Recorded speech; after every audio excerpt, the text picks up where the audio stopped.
जातिवाद, भाषावाद, क्षेत्रवाद को फैलाना भारत की संस्कृति नहीं है। तुष्टीकरण करना भारत की संस्कृति नहीं है। तो जो तुष्टीकरण करने के लिए नियम कानून बनाए गए हैं वो भारत की संस्कृति के खिलाफ। जातिवाद भारत की संस्कृति नहीं है। मतलब कास्टिज्म फिर कहाँ से पैदा हुआ? आप कौन से चैनल से हैं? मुनादी।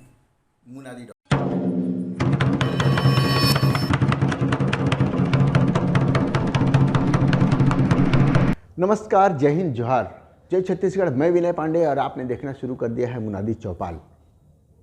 अश्विनी उपाध्याय आप से लेकर संघ तक उनकी जर्नी रही है अभी तक, राजनीतिक जर्नी जो है। सबसे पहले वे सुर्खियों में तब आए जब उन्होंने आप छोड़ा। इसके बाद आजकल वे संघ के लिए घूम रहे हैं, आरएसएस का काम कर रहे हैं, आरएसएस के प्रचारक के तौर पे पूरे देश दुनिया में भ्रमण कर रहे हैं। उनका कहना है कि 800 ज़िले हैं पूरे देश में, जिसमें से 500 ज़िलों में उन्होंने भ्रमण किया है, वहाँ गए हैं और वहाँ के समस्याओं से रूबरू हुए हैं। समस्याएं क्या? समस्याएं इनके लिए सिर्फ वही है, हिंदू मुसलमान, नफरत, सो कॉल्ड लव जिहाद, सो कॉल्ड लैंड जिहाद वगैरह वगैरह वगैरह। धर्म के नाम पर दूसरों को बांटने वाले ये लोग, जब इनकी गाड़ी चलती है तो जैसे ही जाति का नाम आता है इनके गाड़ियों में ब्रेक लग जाती है। लिखा है ना, कानून लिखा। जब आप देश विरोधी बोलते हैं तो देश को कैसे डिफाइन करते हैं? जो काम भारत के खिलाफ हो, भारत की संस्कृति के खिलाफ हो, भारत की परंपरा के खिलाफ हो, वो कार्य स्वाभाविक सी बात है राष्ट्र के खिलाफ है। भारत की संस्कृति क्या है बाय द वे? मतलब बेसिक संस्कृति आप किसको मानते हैं? वसुधैव कुटुंबकम भारत की संस्कृति है। नारी तु नारायणी भारत की संस्कृति है। यत्र नारस्तु पूज्यते रमन्ते तत्र देवता भारत की संस्कृति है। सर्व मंगल मांगल्ये शिवे सर्वार्थ साधिके भारत की संस्कृति है। सबका साथ सबका विकास भारत की संस्कृति है। जातिवाद, भाषावाद, क्षेत्रवाद को फैलाना भारत की संस्कृति नहीं है। तुष्टीकरण करना भारत की संस्कृति नहीं है। तो जो तुष्टीकरण करने के लिए नियम कानून बनाए गए हैं वो भारत की संस्कृति के खिलाफ। जातिवाद भारत की संस्कृति नहीं है। मतलब कास्टिज्म फिर कहाँ से पैदा हुआ? आप कौन से चैनल से हैं? मुनादी.com। ये मतलब क्या है ये यूट्यूब है सर। कब से चला है? परित्राणाय साधूनाम नहीं है क्या संस्कृति भारत? ऐसे सेलेक्टिव है सर। ये आप सेलेक्टिव चीज़ों को उठा रहे हैं, मैं ये बोल रहा हूँ जी। हमारा आपका आधे घंटे का संवाद है सर। या तो पूरा पीएचडी कर लिया जाए या आप अपने काम की न्यूज़ पे काम की न्यूज़ पे सवाल पूछ रहा हूँ। आपके यूट्यूब चैनल पे आपकी जो बातें आती हैं, विभिन्न न्यूज चैनलों पे जो आपकी बातें आती हैं, हमने सुनी है, इस आधार पे हम सवाल पूछ रहे हैं। हम अपनी शंकाओं का समाधान चाहते हैं। कोई सवाल की बात नहीं है। आप आपको जो सूटेबल लगे उसका उत्तर दीजिए। नहीं देना चाहते हैं मत दीजिए। हाँ, मना कर दें सर, नहीं देना है उत्तर। आज रायगढ़ में अश्विनी उपाध्याय जी ने प्रेस कॉन्फ्रेंस लिया। जब उनसे ये पूछा गया, उन्होंने पहले कहा कि कांग्रेस ने 50 देशद्रोही कानून बनाए हैं और हम पीआईएल डाल करके उन कानूनों को रद्द करने की मांग कर रहे हैं। जब उनसे ये पूछा गया कि देशद्रोह की परिभाषा आपके हिसाब से क्या है, तो उन्होंने कहा कि भारतीय संस्कृति का जो विरोध में है वो देशद्रोह हम उसको बोलते हैं। इसके बाद जब उनसे पूछा गया भारतीय संस्कृति क्या है, तो उन्होंने बहुत से नाम गिनाते हुए उन्होंने कहा कि भाषावाद, क्षेत्रवाद, जातिवाद भारतीय संस्कृति नहीं है। जब उनसे ये पूछा गया जातिवाद भी नहीं है, तब वे सवालों का जवाब देने के बजाय उन्होंने ये पूछना शुरू किया कि आप किस चैनल से हैं। अब व्यक्तिगत बातें जो होती हैं इस तरह से, क्योंकि उनके पास इस बात का जवाब नहीं था। अगर वो उसका जवाब देते तो आगे बातें बढ़ती और वो जवाब नहीं दे पाते। इसी तरह उनसे तमाम सवाल किए गए, सवालों के जवाब उनके पास नहीं थे।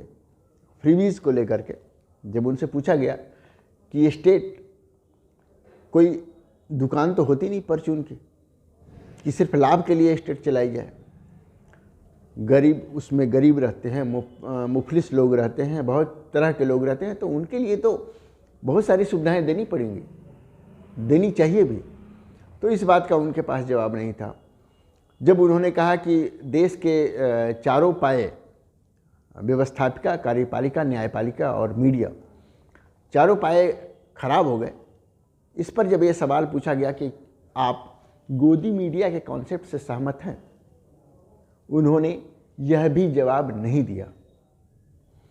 देखते हैं, उनका बयान सुनते हैं। सबसे पहले उन्होंने क्या कहा, कैसे वे नाराज़ हो गए जब जातिवाद का सवाल आया, जाति का सवाल आया, तो किस तरह से नाराज़ हो गए और कैसे पत्रकारों पर ही उखड़ गए। तो जो तुष्टीकरण करने के लिए नियम कानून बनाए गए हैं वो भारत की संस्कृति के खिलाफ। जातिवाद भारत की संस्कृति नहीं है। मतलब कास्टिज्म फिर कहाँ से पैदा हुआ? आप कौन से चैनल से हैं? मुनादी.com। ये मतलब क्या है ये यूट्यूब है सर। कब से चला है? हमारा आपका आधे घंटे का संवाद है सर। या तो पूरा पीएचडी कर लिया जाए या आप अपने काम की न्यूज पे सवाल पूछ काम की न्यूज पे काम के सवाल पूछ रहा हूँ। आपके यूट्यूब चैनल पे आपकी जो बातें आती हैं, विभिन्न न्यूज चैनलों पे जो आपकी बातें आती हैं, हमने सुनी है, इस आधार पे हम सवाल पूछ रहे हैं। हम अपनी शंकाओं का समाधान चाहते हैं। कोई सवाल की बात नहीं है। आप आपको जो सुटेबल लगे उसका उत्तर दीजिए, नहीं देना चाहते हैं मत दीजिए। हाँ, मना कर दें सर, नहीं देना है उत्तर। मैं ये जानना चाहता हूँ कि आप किस चैनल से हैं? मैं नवभारत का अंग्रेजी देखता हूँ जो है। तो आपने देखा किस तरह से नाराज हो गए, किस तरह से ये रामनीति से देश की बात चलाने की बात कहने लगे। हालांकि वो कहते हैं कि संविधान पे उनकी आस्था है, लेकिन वो कहते हैं कि देश रामनीति से चलेगी। और रामनीति क्या है? रामनीति है भय बिन हो ही न प्रीत। चाबुक से पूरे देश को चलाने की बात कर रहे हैं सुप्रीम कोर्ट के वकील। वो किस तरह के चाबुक लगाएंगे, किस तरह से के चाबुक डालना चाहते हैं। और उन्होंने कहा कि रामनीति है भय बिन हो ही न प्रीत, और कृष्ण नीति है शठे शाठ्यम समाचरेत, मतलब टिट फॉर टैट, जैसे को तैसा।